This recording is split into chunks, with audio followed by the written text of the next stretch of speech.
Alright, good morning from the train from Oxford to London. Gonna go into the city for the day and explore it with some of my friends from the Oxford program. Really excited to go in and see what London has to offer. I'm trying to see, some of the biggest sites, but I'm also trying to find sites that maybe fewer people have checked out, so maybe something a little bit off the beaten path. So we'll see what we can get done, getting into London at about 8 a.m. and leaving at about 10:30 p.m. So lots of time to explore.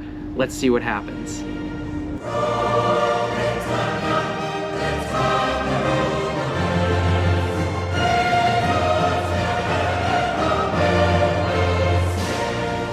Alright, so we just got out of Paddington. First stop today is going to be Hyde Park. Hyde Park is London's largest continuous green space. It's got walking trails, picnic areas, and all sorts of gardens and statues honoring English culture. Some people like to get up early and swim in the long and narrow Lake Serpentine. There's also lots of really cool history behind this park too. King Henry VIII opened the park in 1536. It's been used as royal hunting grounds, a plague refuge site, and now it's a popular venue for artists like the Rolling Stones and Kendrick Lamar. We cut through Hyde Park to get to Buckingham Palace, which took about 20 minutes. I used the time to find out what my friends wanted to see while we were in London. The architecture. The pubs. All right, so our first major site of the day is Buckingham Palace. It was built in 1705, named after the Duke of Buckingham. It's currently the residence of King Charles III, formerly Queen Elizabeth II. May she rest in peace. London is a big city, and I didn't want to break the bank. But with lots of major attractions being free or low cost, I didn't feel too constrained by what I could see. The next few stops were breathtaking, even from the outside. Sometimes they're free to go inside, too. We walked a few blocks further to find Westminster Abbey. This massive church is a hub for Anglican Protestants and the site of royal coronations. It was built as a monastery in 901 and later rebuilt and expanded in 1245.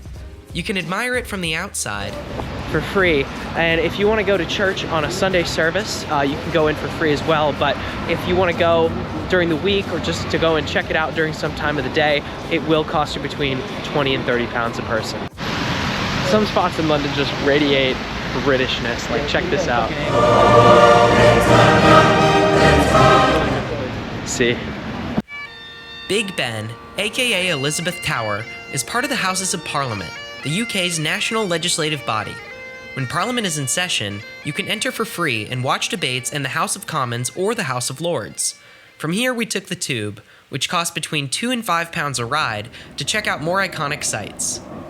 All right, the next stop is the Tower of London, but as well, right there is the Roman Wall.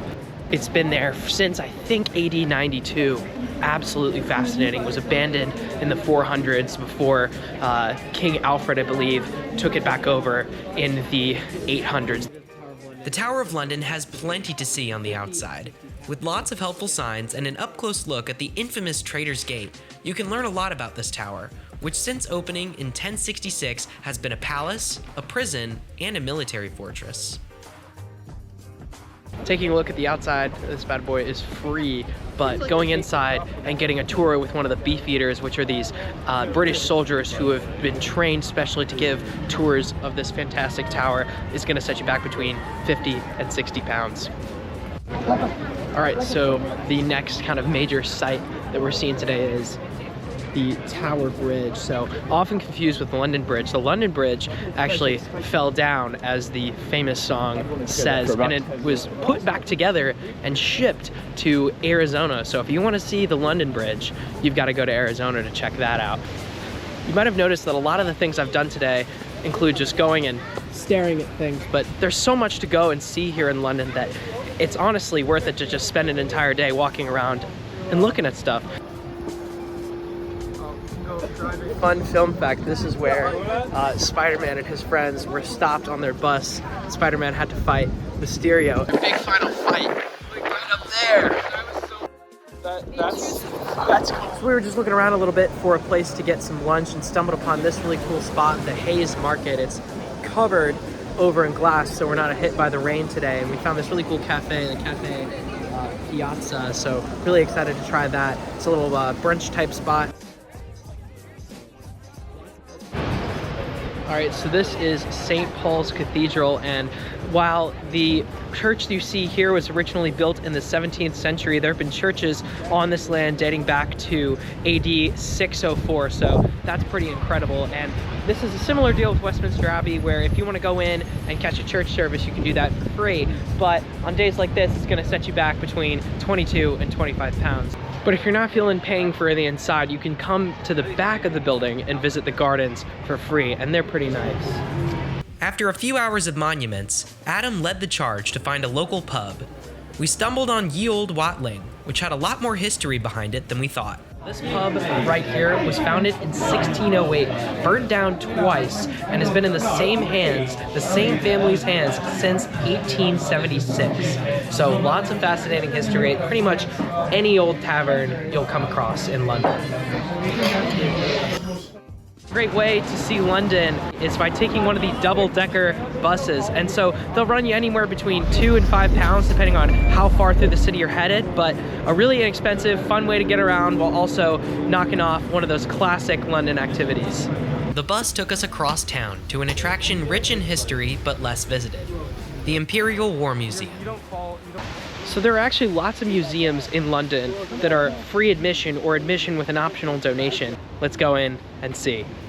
We explored the museum's vast World War exhibits, which present the hardships of armed conflict and its many casualties. 28th of June 1914. A Serbian-backed terrorist murders the heir to the Austro-Hungarian throne.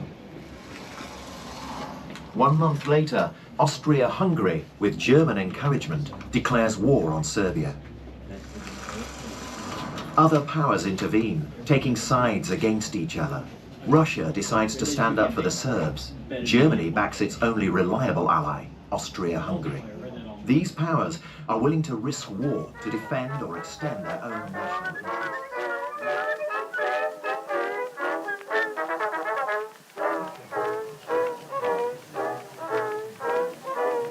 A mother was kneeling to pray for loved ones that were far away, and there by her side, her one joy and pride, knelt down with her that day. Then came a knock on the door. Your boy is commanded to war. No, Captain, please, here on my knees, I plead for one I adore. Don't take my darling boy away from me. Don't send him off to war. You took his father and brother free. The museum was fantastic. Definitely very, very heavy because it's dealing with, the First and Second World War, especially, two conflicts where millions of lives were lost. So definitely make it part of your visit. I had not personally heard of it before coming here, but the Imperial War Museum, so well done, so well exhibitioned. Highly recommend making it a part of your day in London.